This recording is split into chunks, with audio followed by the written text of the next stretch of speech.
तुम्हें? क्या ऐसी मजबूरी थी? तुमने ये भी नहीं सोचा कि हमारी मदर की रूह को किस कदर तकलीफ हुई होगी? अरे मैंने तो सोचा था आम सी शक्ल की लड़की है, मामूली बदशक्ल कहीं की। मैंने सोचा नवीद ऐसी जोरू को कहाँ मुंह लगाएगा। अरे पड़ी रहेगी एक कोने में और दुनिया का मुंह भी बंद हो जाएगा कि मैं नवीद की शादी क्यों नहीं करवा रही। जब मरोगे ना तुम दोनों, जाते जाते अपना सब कुछ कर देना उन दोनों के नाम। तुम ऐसा करो कि अपने कुछ जेवर बेच डालो, आखिर केस तो लड़ना ही है ना। जेवर? जेवरात का क्या है, वो तो दोबारा भी बन जाएंगे ना। जिंदगी धूप तुम घना साया। हीरा, क्या हुआ है? किसका फोन आया था? अब्बू जी का इंतकाल हो गया। अब्बू जी वो मजर के वाले? जी भाभी, हमें अभी इसी वक्त जाना होगा। हाँ मगर हीरा, तुम्हारे भाईजान को फोन कर लेते, इस तरह उनको हमारा वहाँ जाना अच्छा नहीं लगेगा। भाभी वो अहमद के दादा थे और मजर के अब्बू, मैं वहाँ कैसे ना जाऊँ? हाँ मगर हीरा। ठीक है भाभी, अब भाईजान से पूछ लीजिएगा, लेकिन मैं अहमद को लेके जा रही हूँ।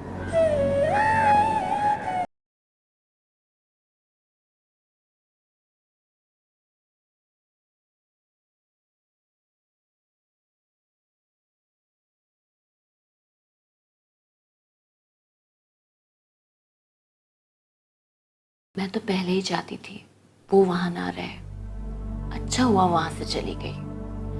और उससे ज्यादा अच्छी बात यह है कि कमाल भाई ने इस बात पे कोई इतराज नहीं किया, बल्कि उसे अपने यहाँ रखा, उसका साथ दिया। है ना जमाल?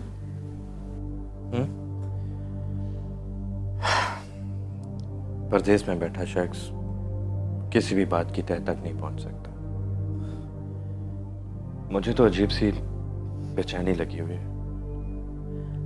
अगर मैं 2-3 रोज पहले भाईजान को कॉल नहीं करता, मुझे तो पता ही ना चलता कि अनम तो भाईजान के घर पे। तो कुछ बताया उन्होंने? ताज्जुब मुझे इस बात पे है कि भाईजान ने हमेशा यही चाहा कि हीरा वहीं पे रहे, फिर वो उसे घर कैसे ले आए? आप हीरा से पूछें। हीरा से मेरी बात हुई थी, लेकिन वो तो यही कह रही है कि सब ठीक है, सब खैरियत है।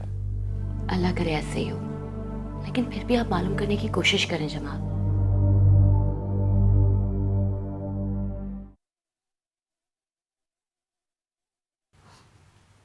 आखिरी वक्त तक उन्हें अपने पोते की आस ही रही। आप मुझे फोन करती, मैं खुद ले आती अहमद को अब्बा जी से मिलवाने। डरती थी रिजवाना से, कहीं वो कोई हंगामा खड़ा न कर दे। दिल के दौरों से तंग उसका बाप कहीं मर ही न जाए। काश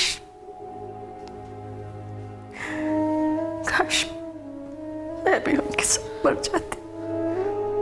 ऐसा ना कहे अम्मी। क्या रह गया मेरी जिंदगी में? जवान बेटे को अपनी आंखों से मिट्टी में उतरता देख लिया। अब बेटी का खून सफेद होते अपनी आंखों से देखूंगी। अकबर के आखिरी वक्त में उसे पानी पिलाने के लिए मैं मौजूद थी।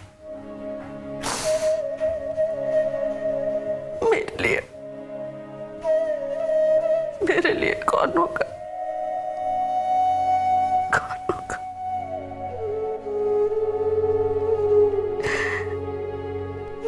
सब मुकाफात अमल, जो जैसा करता है वैसा ही पाता ना, वैसा ही पाता।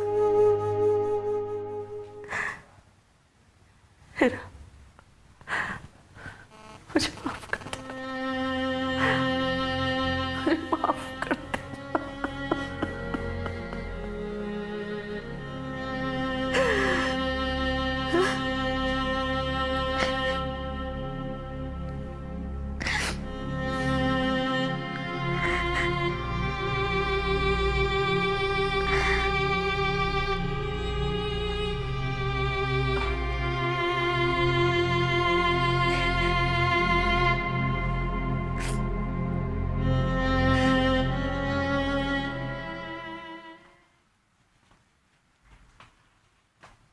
तुम्हारी 2 साल की मेहनत जाया गई।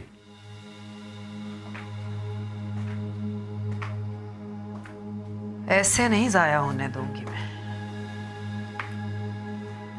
2 साल दिन रात मेहनत की है उस फैक्ट्री के लिए मैंने, और अब तो ये घर, वो फैक्ट्री, ये सब कुछ मुझे अपना अपना सा लगने लगा है। ऐसे कैसे सौंप दूंगी किसी को? उसके वापस आने और रात रुकने पर भी तुम खामोश हो। मुझे तो लगता है तुमने हार मान ली। हार नहीं मानी मैंने, सस्ता रही हूं ताकि ताजा दम होके मैदान में फिर से उतरूं, समझे? जब तेरा पापा छोटा सा था ना, बिल्कुल तेरी तरह था। उसे आलू का पराठा बहुत पसंद था। फिर पता है, मैंने उसे स्कूल में दाखिल करा दिया। स्कूल जाते हुए बहुत रोता था, मगर फिर रफ्ता रफ्ता उसका स्कूल में ऐसा दिल लगा कि जब मैं उसे स्कूल से वापस लाती थी तब रो पड़ता था। तुम मेरे दूसरे मजहर हो। मेरा अहमर भी अपने पापा की तरह बहुत लायक बनेगा, है ना? अभी हम जा रहे हैं। इतनी जल्दी? खैर, तुम्हें जाना तो है। लेकिन आप परेशान ना हो, अहमर को लाया करूंगी आपसे मिलाने के लिए। आपका दिल करे तो आप भी आ जाया करना। मैं कहाँ आ सकती हूँ बेटा, बीमार हूँ। जोड़ों के दर्द ने मुझे कहीं का नहीं छोड़ा। आप परेशान ना हो, आप अपना ख्याल रखिएगा, मसाज करवाइएगा। कौन करेगा ये सब कुछ? मशवरे दे रही हो, खुद आके कर लो ना ये सब कुछ। तुम्हें जायदाद का होश है सिर्फ, तो माँ का भी होश करो। रुपया पैसा सब हथियाने का बस जुनून सवार है तुम्हारे सर पे। माँ को संभालो मेरी। अब मैं अकेली जान कारोबार संभालूं, थकी हुई घर पे आऊं, फिर इनके लिए परहेजी खाने बनाऊं या पैरों के मालिशें करूं? आई बड़ी मशवरा देने वाली।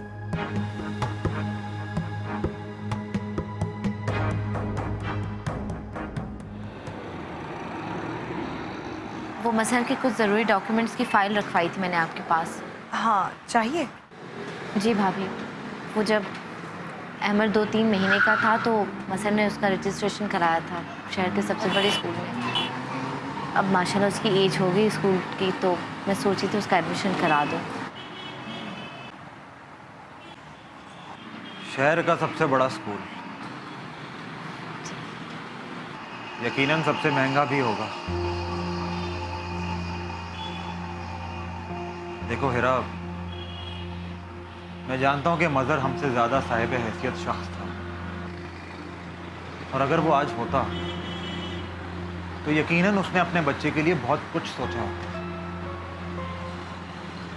लेकिन मैं उसका स्टैंडर्ड अफोर्ड नहीं कर सकता। अहमर हमारा भी बच्चा है, हमने उसे अपनी औलाद से कभी अलग नहीं समझा। जब तक तुम यहाँ हो वो हमारी जिम्मेदारी है। मैं तुम्हें कल ही ले जाऊंगी हारिस और फातिमा के स्कूल, वहाँ उसका एडमिशन भी करवा देना, तीनों एक साथ ही पढ़ लेंगे।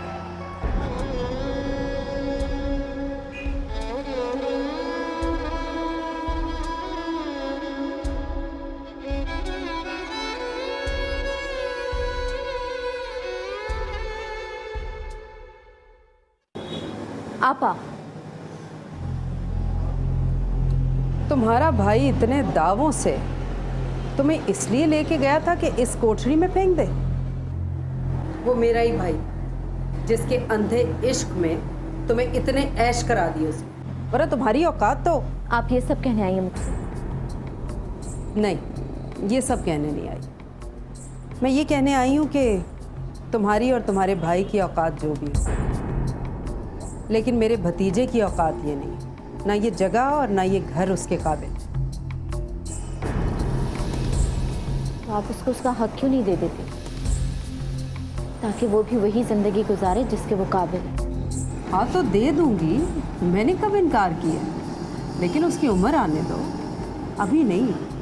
और वैसे भी तुम क्या संभालोगी उसकी जायदाद? तुम तो खुद अपने भाई की उंगलियों पे नाच रही हो। कभी सोचा है तुमने, कभी सोचा है तुमने कि क्यों जुनून की हद तक तुम्हारा भाई तुम्हारी जायदाद हथियाना चाहता है? क्यों इतने सालों से वो अदालतों के चक्कर काट रहा है? उसका क्या इंटरेस्ट है? तुम नहीं समझो, मैं समझ गई, अच्छी तरह समझ गई। मैं अपने बाप की उम्र भर की कमाई और अपने मरहूम भाई का हक किसी तीसरे के हाथ में कैसे दे दूं?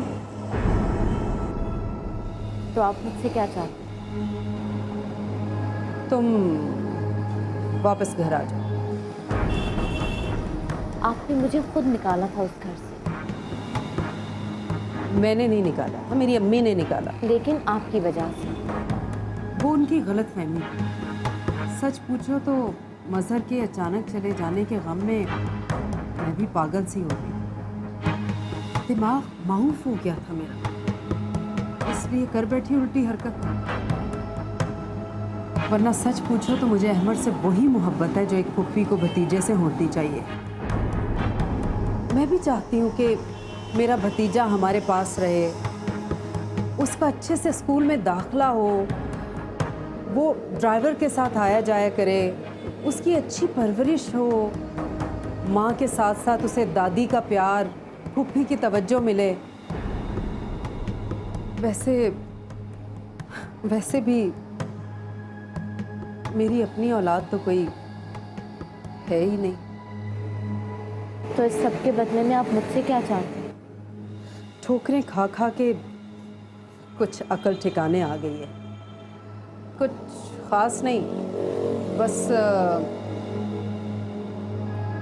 मेरी बीमार माँ का ख्याल रखना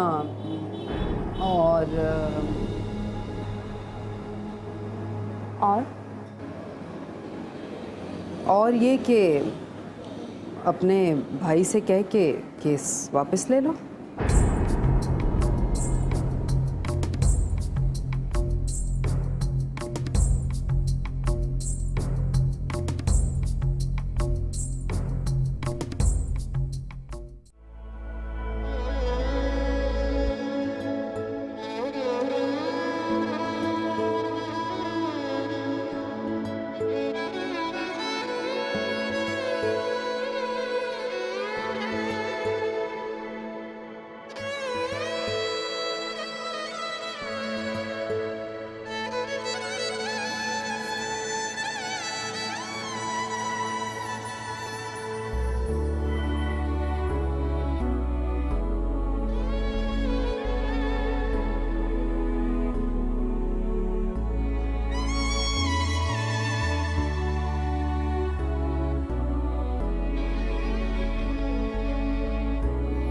अरे भाईजान कह रहे थे कि इस बार बिजली का बिल बहुत ज़्यादा आया है, इसलिए आज से एक ही एसी चलेगा। पता नहीं लोग अपने बच्चों को अजीब आदतें क्यों डाल देते हैं, वो भी सोचे समझे बगैर। पता है इस पूरे महीने में मैं 6,000 रुपये उसके डायपर्स और दूध पे खर्च कर चुका हूँ।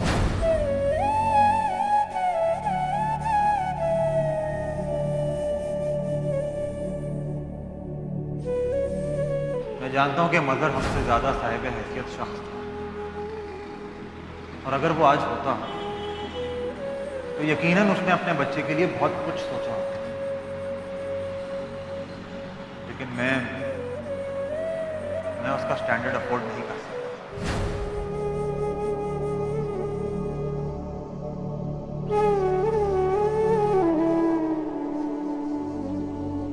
तुम्हारी और तुम्हारे भाई की औकात जो भी, लेकिन मेरे भतीजे की औकात ये नहीं, ना ये जगह और ना ये घर उसके काबिल।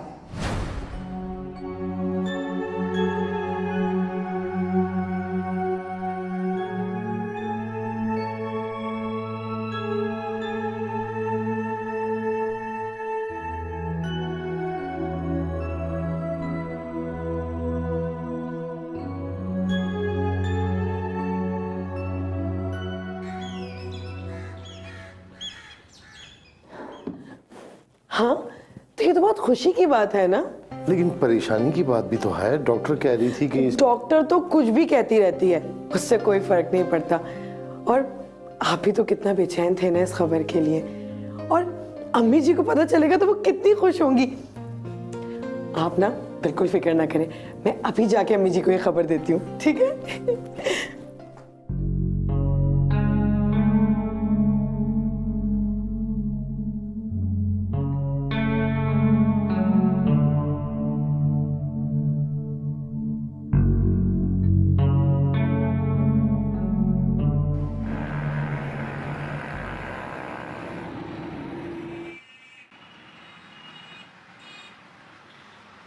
रिजवाना क्या करने आई थी इस घर में? तुमने उसे अंदर कैसे घुसने दिया?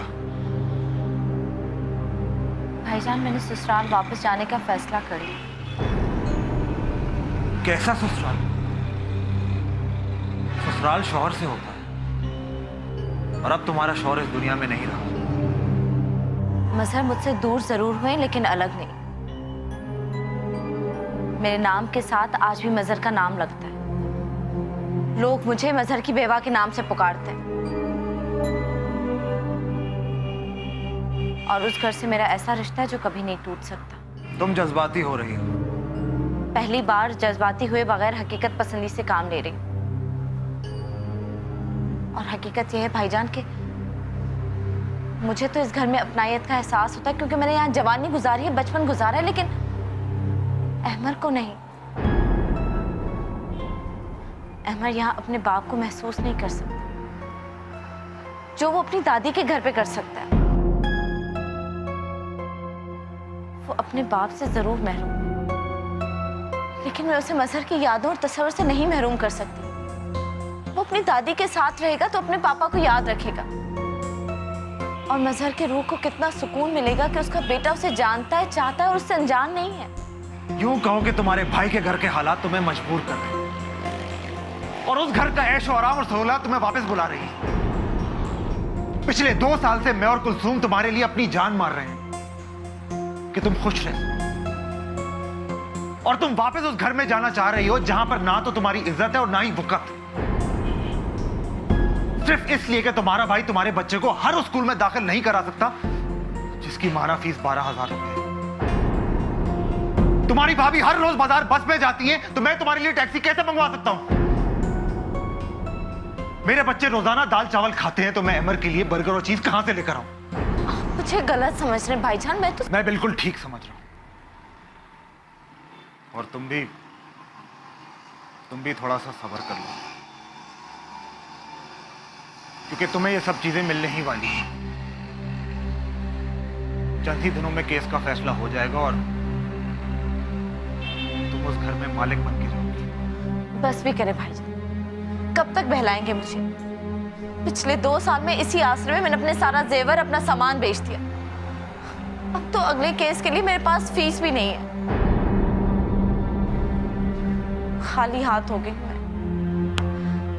उस ख्वाब में रहने से तो अच्छा है कि मैं अहमर को वहीं ले जाऊं।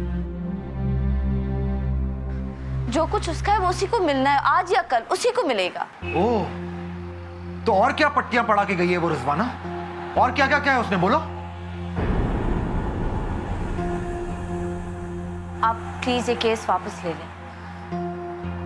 तुम पागल तो नहीं हो गई हो? मैं अपनी 2 साल की मेहनत इस तरह कबाड़ में डाल दूं जबकि मंजिल इतनी करीब है? तो ठीक है, मैं ये केस खुद ही वापस ले लूंगी।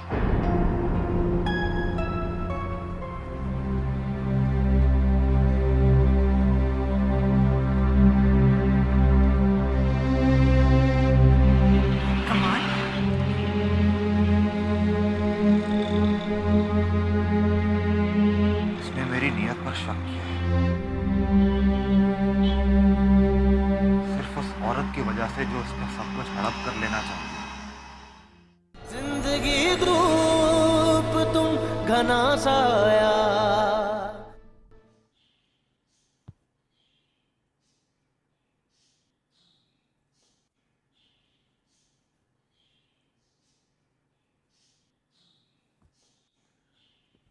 अम्मा, आपको खुशी नहीं हुई इस खबर से?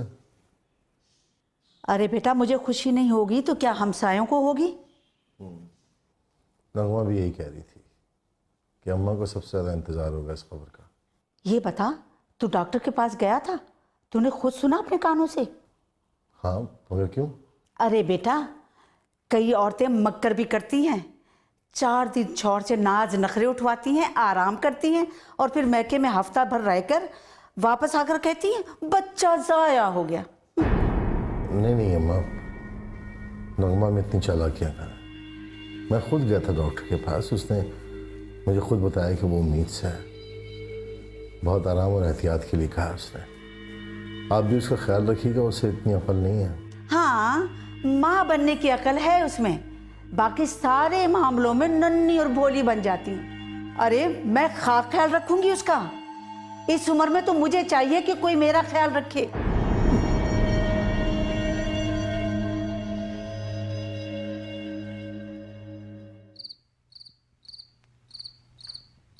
ये लगन तो नहीं लगन है, ये कैसे कह दूं कि अपनापन है, ये देखने को धड़कता मन है, ये कब मिलन की तरह मिलन है, ये दिल न माना हजार समझाया, जिंदगी धूप तुम घना साया। सब कुछ कितना बदल गया।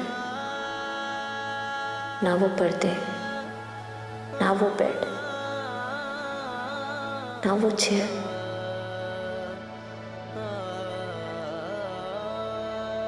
कुछ भी वो नहीं है मज़र, जिसके होने से आपके होने का एहसास जागे।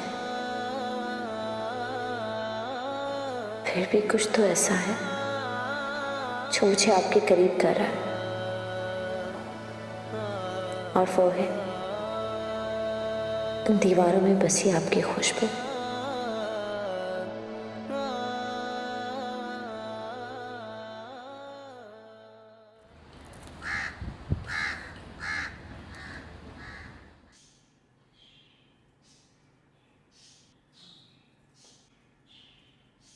वो तो वापस आ गई।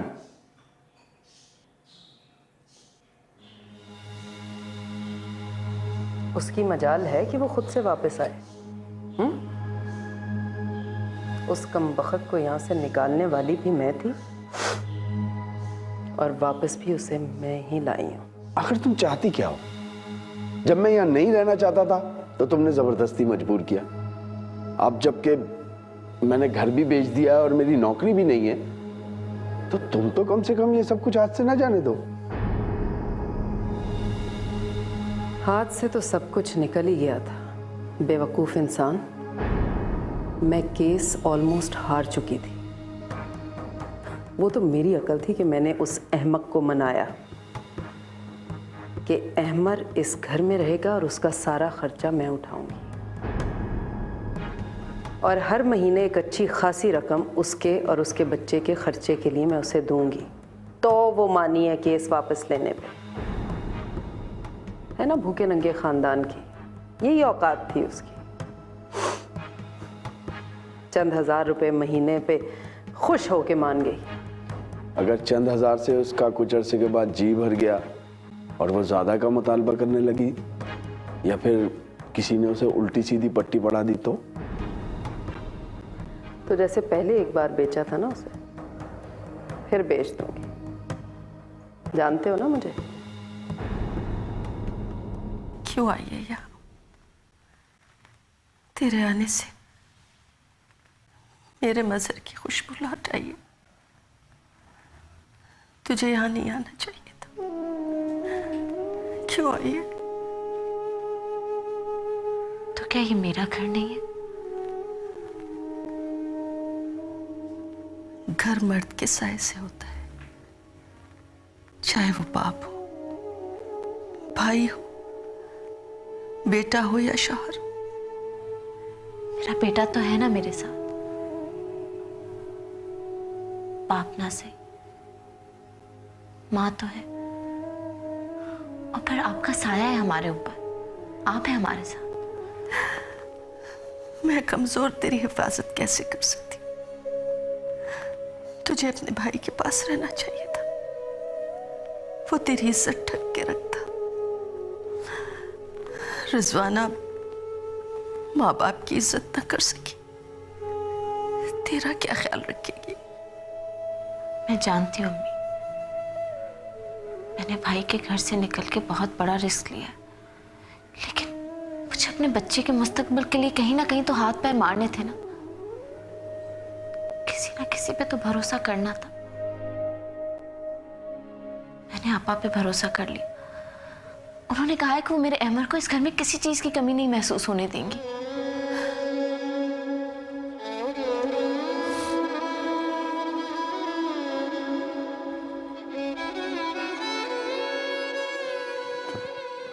हिम्मत करो, बस अभी चलते हैं। अम्मी, इसकी तबीयत खराब हो रही है, मैं जरा हॉस्पिटल लेकर जा रहा हूँ।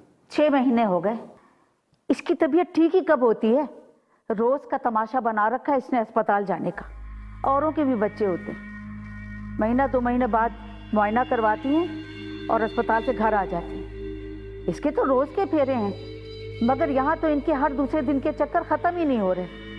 लोग भी देखकर हंसते होंगे कि ना जाने क्या हो गया है। क्या हो गया अम्मी आपको? आप ना मौका देखती हैं ना वक्त देखती हैं, हर वक्त बस तमाशा तो आपने बनाया हुआ है। चलो।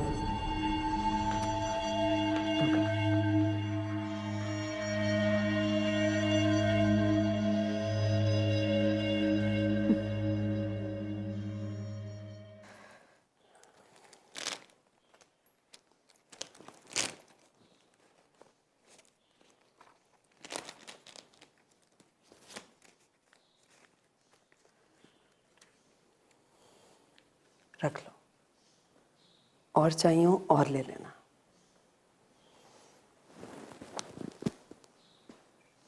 किसी भी चीज की जरूरत हो, किसी से कहने की जरूरत नहीं है, मुझे कहना। परेशान नहीं होना।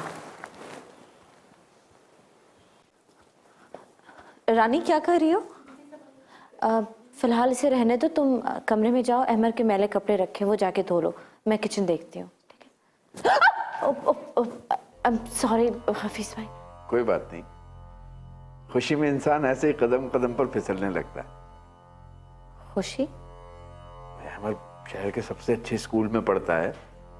वैगन में लटक कर जाने के बजाय, अपने मामू के स्कूटर पे फंस कर जाने के बजाय कार में ड्राइवर के साथ जाता है, ब्रांडेड कपड़े पहनता है, अच्छे खिलौनों से खेलता है।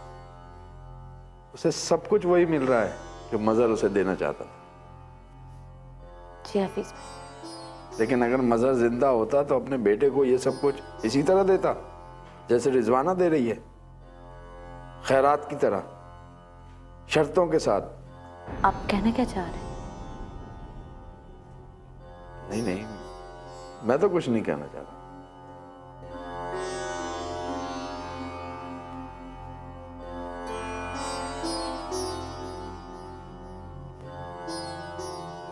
अम्मा, आपको कम से कम एक बार तो हॉस्पिटल चले जाना चाहिए था। भाभी की तबीयत वाकई अच्छी नहीं है। उसका तो रोज का काम है अस्पताल में डेरे डालने का। अब मेरी उम्र ये तो नहीं है ना कि मैं इस ड्रामेबाज की तीमारदारी करती फिरूं। अम्मा, भाईजान को कितना बुरा लगेगा आपका ये सलूक। क्या मुझे बुरा नहीं लगता उसका बीवी के आगे पीछे इस तरह फिरना? क्या मेरे दिल पर छुरियां नहीं चलती? अम्मा, सास बहू का जलापा सारी जिंदगी चलता रहता है। कम से कम ये वक्त तो खुशी से गुजार ले। आपके इकलौते बेटे के यहाँ पहली पहली औलाद आने वाली है। यही तो डर है। बीवी के चक्कर में उसने मुझे कोने से लगा दिया। अगर बच्चा हो गया ना तो फिर तो मुझे बिल्कुल भूल भाल जाएगा। अम्मा? अरे वो फाकों की मारी बीमार रूह जिसे वो पहले ही हथेलियों पे उठाए फिरता है, अगर उसने नवीद को बेटा दे दिया ना तो फिर तो वो नवीद के सर पर चढ़कर नाचेगी। अम्मा, बेकार के वहमों और अंदेशों में गिरकर आप इतनी बड़ी अपनी जिंदगी की खुशी जाया कर रही हैं। प्लीज बस तू चुप कर। मुझे तो डर है कहीं वो सचमुच नवीद के बेटे की मां ना बन जाए। अगर वो बेटे की मां बन गई तो नवीद की नजर में उसकी हैसियत और बढ़ जाएगी।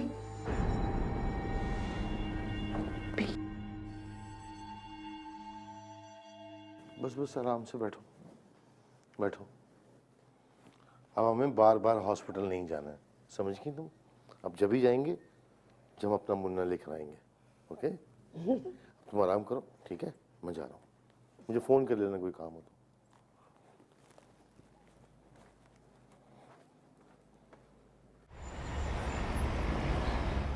मगर भाईजान, वो जब से गई है आपने तो एक बार भी पलटकर उसका हाल नहीं पूछा। वो सारे रिश्ते खुद खत्म करके गई है जमाल। हम भी तो यही चाहते थे ना कि वो हम पे डिपेंड करना छोड़ दे, अपने फैसले खुद लेना सीखे। जब उसने ऐसा ही किया है तो आप नाराज हो रहे हैं। आपको यही बुरा लगा है ना कि उसने वो फैसला कबूल नहीं किया जो आप उसके लिए कर रहे थे। मुझे बुरा ये लगा जमाल कि उसने मुझ पे एतमाद नहीं किया। मैं जिस काबिल था, मेरे जितने वसाइल थे उनके लिहाज से मैंने इन 2 सालों से उसे वो सब कुछ देने की कोशिश की, मगर जब उसकी आंखें चंधिया गईं और वो अपने ससुराल वालों की चकाचौंध देखकर मेरी छत के नीचे से निकलकर चली गई, तो क्या मुझे नाराज होने का भी हक नहीं है? मगर भाईजान,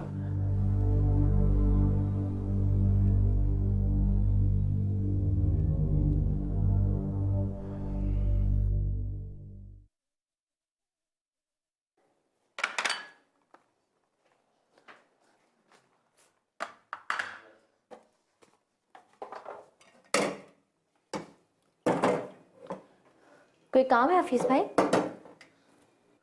काम तो है, अगर तुम राजी हो जाओ तो।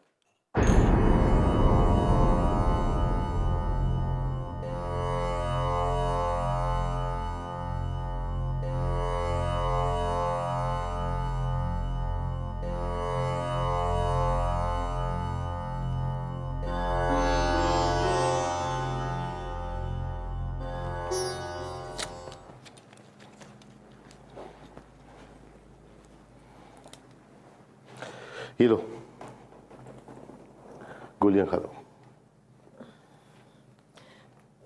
कड़वी है ये। अरे भाई, ये खाओगी नहीं तो सेहत कैसे ठीक होगी तुम्हारी? ये लो।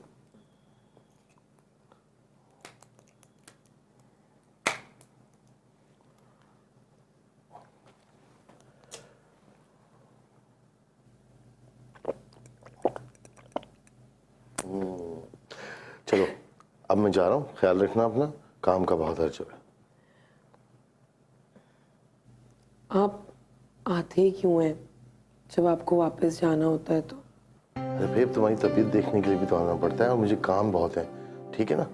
तो मैं काम खत्म करके जल्दी आता हूँ, ठीक है? नहीं, मैं नहीं जाने दूंगी। देखो, बहुत जरूरी काम है और मुझे जाना है। मैंने इससे पहले कभी ऐसा कहा है क्या?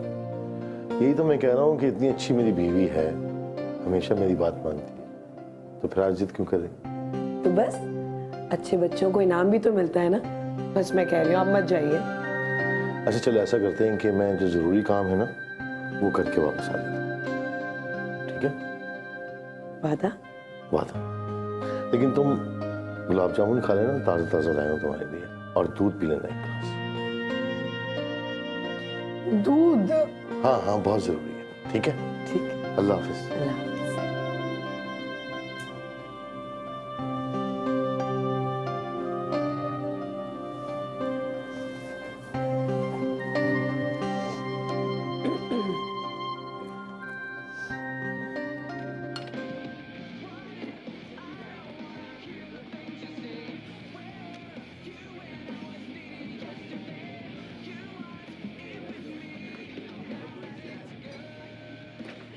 हाँ, मुझे दे दो।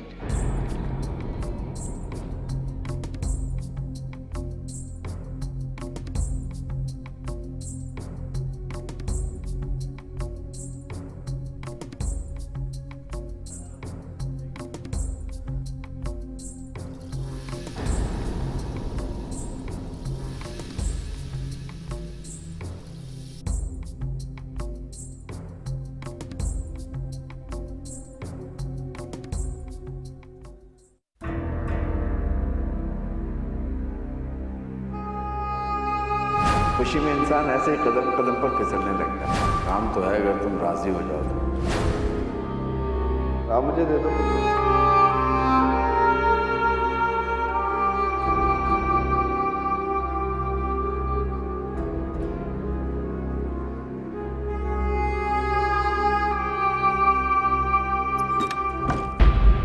लेटी रहो लेटी रहो। सॉरी तुम्हें इस वक्त डिस्टर्ब किया। दरअसल मैं अहमर के लिए कुछ लाया था।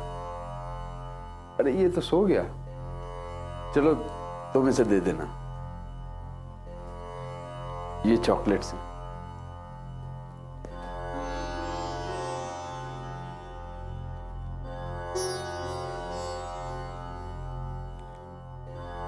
याद से दे देना सुबह।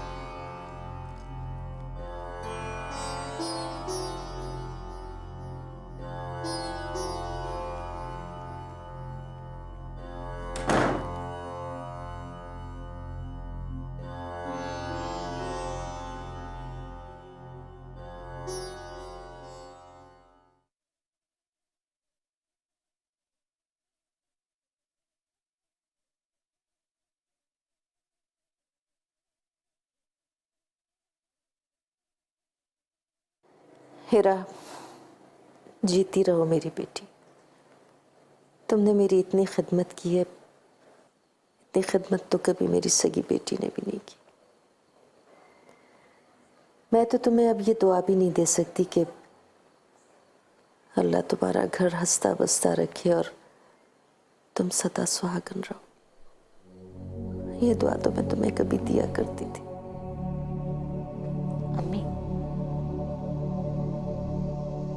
आप क्यों नहीं चाहती थी कि मैं यहाँ रहूं? बस थी उसकी कोई वजह, लेकिन 2-4 महीनों में तुमने अपनी खिदमत से मेरे दिल में इतना घर बना लिया है, अहमर से मेरा इतना दिल लग गया है। मैं सोचती हूँ कि अगर तुम दोनों ना होते तो मेरा क्या बनता।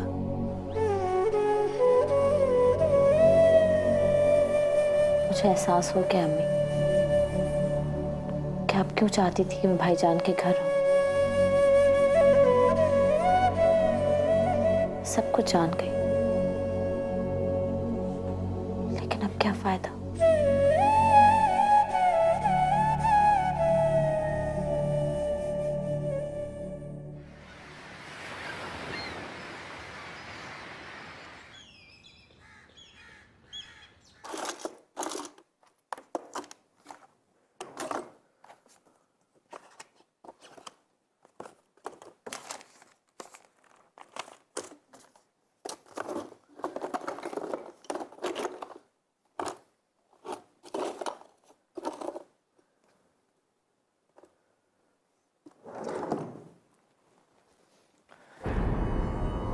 रास्ता छोड़े।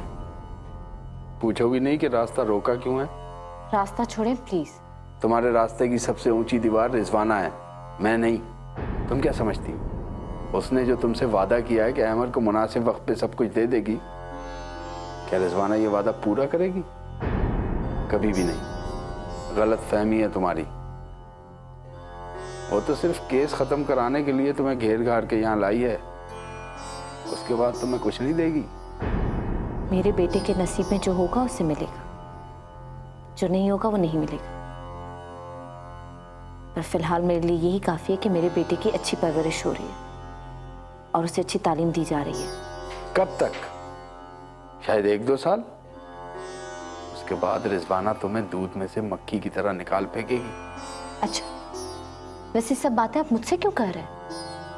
इतनी हिम्मत है तो जाए अपनी बेगम के सामने ये सब कहे ना। और इतनी हमदर्दी है मुझसे मेरे बेटे से, तो उसके सामने हमारे हक में आवाज उठाएंगे? मैं ऐसा कर सकता हूं और शायद करूंगा भी, अगर तुम चाहो। रिजवाना की कुछ कमजोरियां मेरे पास ऐसी हैं कि मैं तुम्हें तुम्हारा हक दिलवा सकता हूं, मजबूर कर सकता हूं उसे।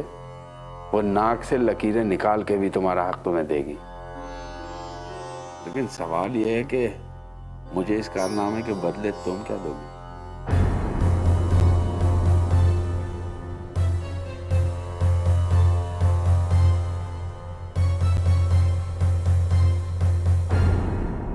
जिंदगी धूप तुम घना साया। भाईजान ने भले ये रिश्ता खत्म कर दिया, लेकिन मैं ये रिश्ता नहीं खत्म होने दूंगा। आप यहाँ से चले जाइए प्लीज। डरो मत हीरा, कल जो बात अधूरी रह गई थी उसे मुकम्मल करने आया।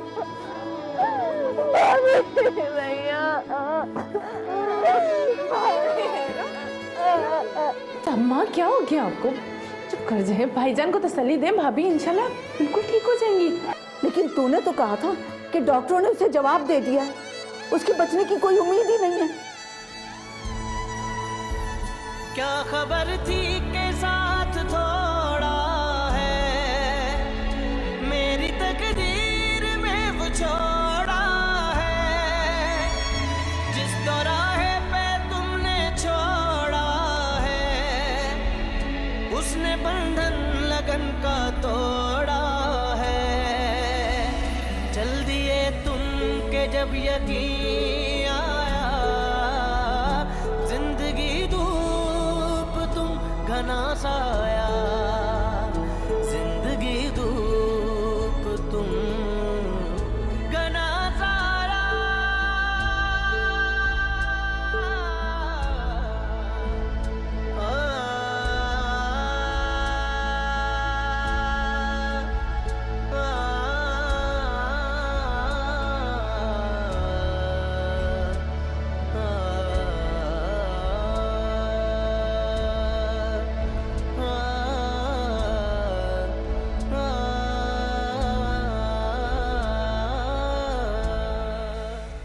अस्सलाम वालेकुम गाइस, तो उम्मीद करते हैं सब ठीक होंगे। तो हम एबटाबाद से आ गए हैं। यहाँ पे आर्टिस्ट क्रिकेट लीग है जहाँ पे सारे टिकटॉकर्स आएंगे और ये यहाँ पे आते हैं और यहाँ पे कवरेज के लिए आए हैं। तो हमारा सेटअप अभी लगा रहे हैं और देखते हैं इमरान क्या कर रहे हैं।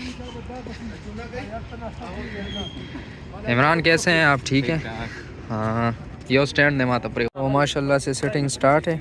तो हमारा सेटअप तो इंशाल्लाह तकरीबन 80% कंप्लीट हो गया जो लाइव कवरेज होगी। तो माशाल्लाह से सेटअप रेडी हो गया हमारा 80%। पर्वतों का ये पानी हमारी दास्तां। दो क्लिप रालो का ना